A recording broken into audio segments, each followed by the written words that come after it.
Good afternoon, 47. Your destination is the annual Global Innovation Motor Race in Miami, Florida. After analyzing the data from Reynard's computer, the case is clear. The Providence defectors are Robert and Sierra Knox, head of robotics developer Kronstadt Industries. A visionary inventor and technological innovator, Robert Knox has spearheaded Kronstadt Industries to the bleeding edge of technological development. His equally brilliant daughter, Sierra, is not only a financial wizard, but also a fiercely competitive race car driver with a fiery temper to match. Kronstadt enjoys enormous popularity with global consumers. However, few are aware that the company is also one of the world's leading suppliers of next-gen military tech. Last year, despotic ruler Jin Po employed prototype Kronstadt drones against peaceful civilian protesters in the now infamous Tungan Valley incident. And although it has yet to be proven, there is little doubt that the Knoxes personally brokered the deal, making them complicit in a war crime. It is unclear why the Knoxes would betray their masters, but likely the fear of being next on the Shadow Clients hit list has pressured them to cut a deal with the enemy. Undoubtedly, with Kronstadt Industries on their side, the militia will increase their attacks tenfold. And so our contract obligates us to retire Robert and Sierra Knox and contain the damage they may inflict on Providence. I will leave you to prepare.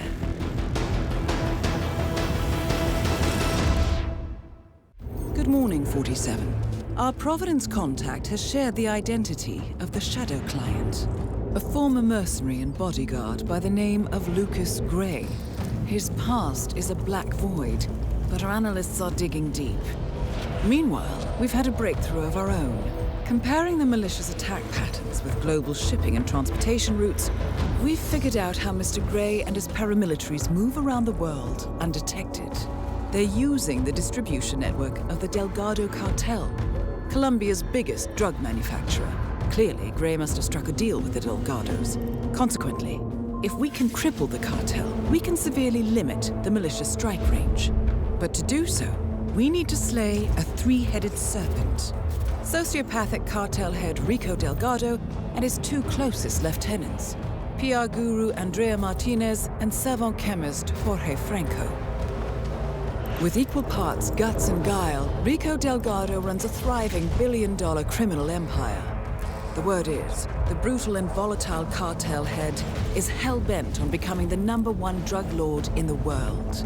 To achieve this, Martinez, a childhood friend of Delgado's, has been buttering up state leaders and decision-makers, paving the way for an expansion of the Delgado logistics network, while the brilliant but aloof and antisocial Franco has been hard at work developing a new type of super cocaine.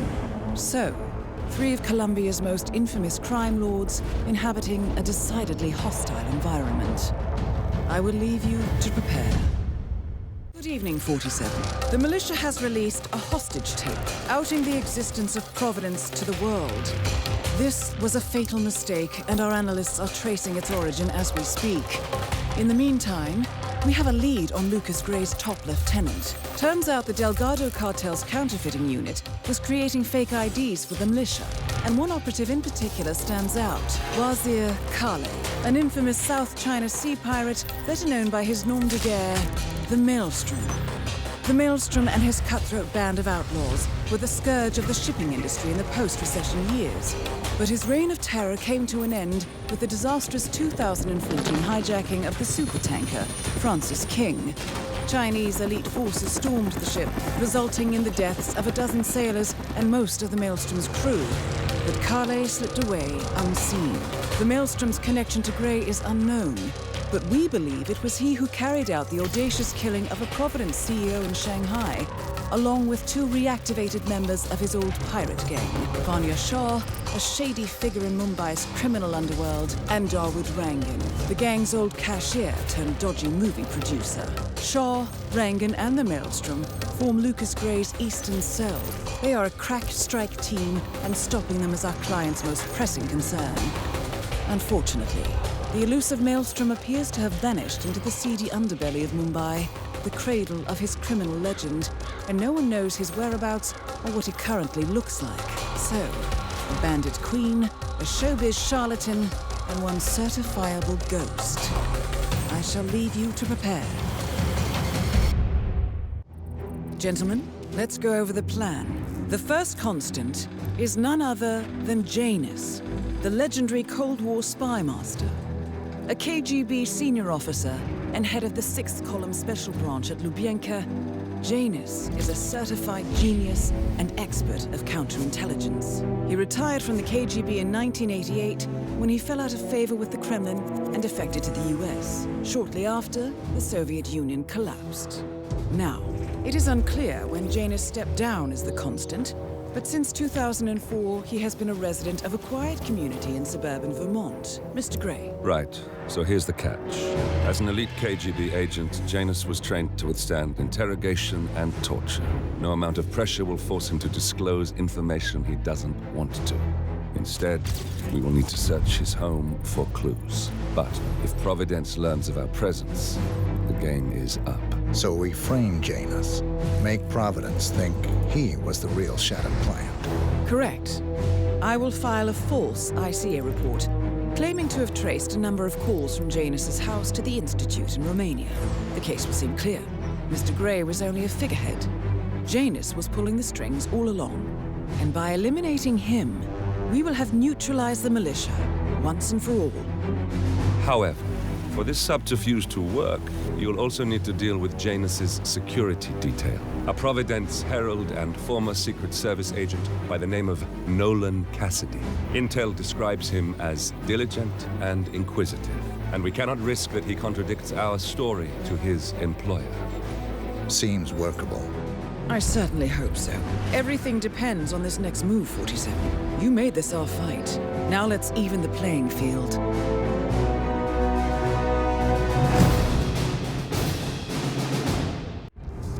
Attention, gentlemen. Our source on the island just made a critical discovery. The Constant has a poison chip embedded in his neck. A failsafe, in case he's compromised. Damn it. We should have expected something like this. So, we subdue the Constant before he has time to react. Not that simple. The device is remote triggered, and during his stay on the island, 2 kill switches have been entrusted to twin sisters Zoe and Sophia Washington, 2 young, ambitious Providence operatives and newly appointed chairwomen of the Ark Society. Apparently, even the Constant is unaware of this arrangement.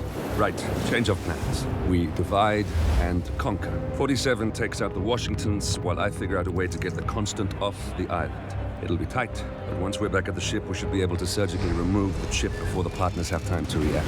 47? Tell me about the targets. I know them from the archive. Zoe and Sophia's father is president of a powerful conservative think tank, one of Providence's prime assets. The apples don't fall far from the tree. No saints either. According to ICA files, the twins are pampered socialites who get their kicks from treasure hunting. Commanding a band of trigger-happy mercenaries, Zoe and Sophia prowl the world in search for ancient relics. With little regard for local culture or even human life, they stop at nothing to claim their prize. Well, collateral damage they may be, but safe to say, they have it coming. Right, gentlemen. Here's what we've come up with. The partners are transitioning between identities, but everything is so recent, the Milton Fitzpatrick bank records will still be intact. We've confirmed that the partners have active accounts there. However, the bank's records are remotely updated on a frequent basis. We may only have hours before any leads that could get us the new identities of the partners are gone forever. The data we need can be obtained in 2 ways. The bank's data core can be accessed through the basement vault, but getting inside the vault could be challenging. Alternatively, Bank Director Athena Savalas, Head of Security Mateo Perez, and Head of Accounts Fabian Mann each carry a partial backup drive with the data. We'll need all 3 drives to get the full data. Now, we cannot risk the partners discovering the data breach. Eliminating the bank's director, Athena Savalas, would sever the last remaining Providence tie to the bank and keep our activities hidden. Okay, one more time. We break into the vault, extract the hard drive rack, and eliminate the director on the way out. We. You. Good luck, 47.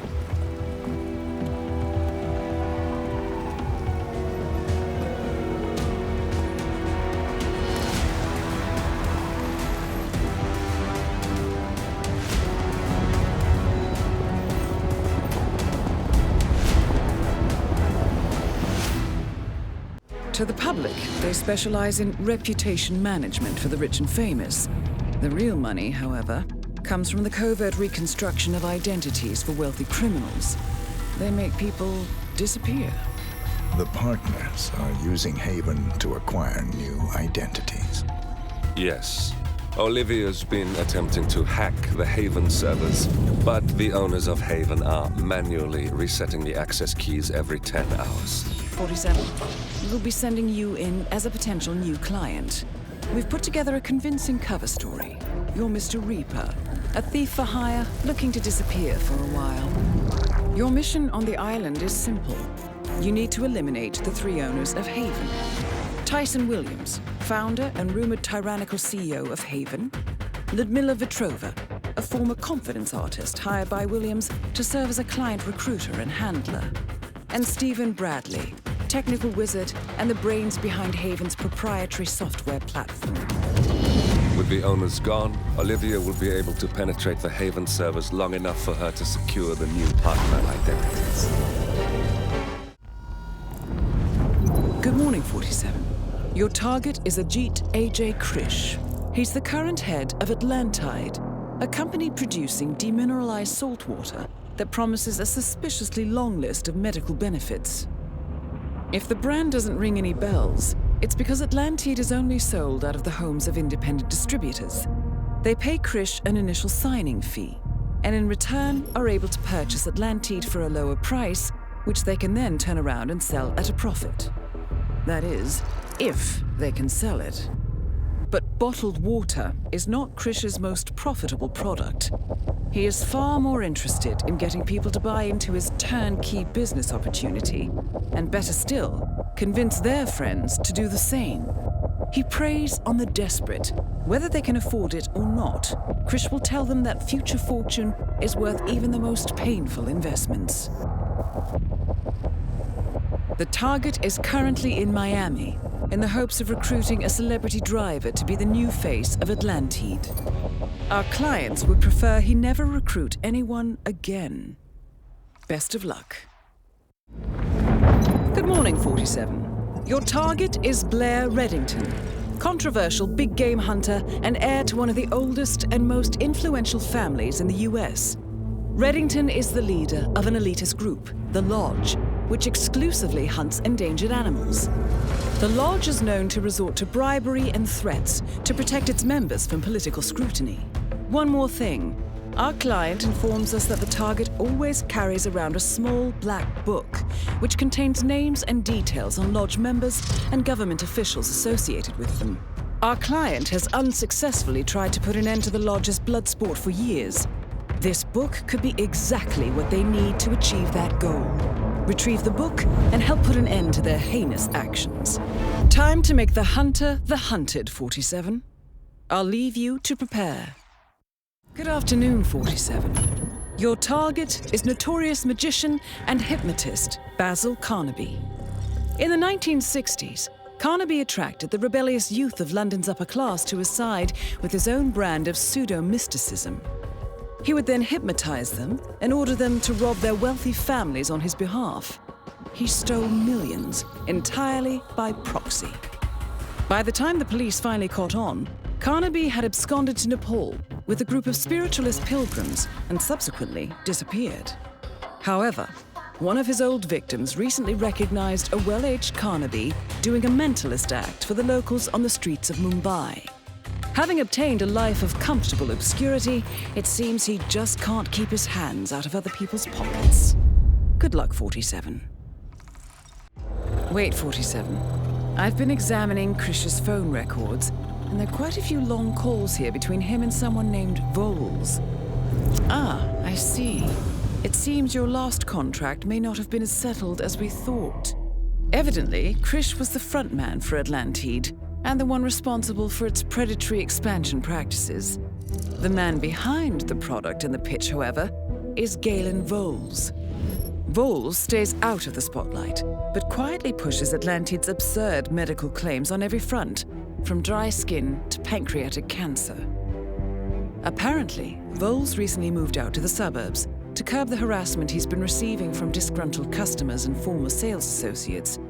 He's also taking advantage of his anonymity to operate an exclusive private practice out of his home, despite having no medical background whatsoever. Perhaps it's time to make a house call, 47.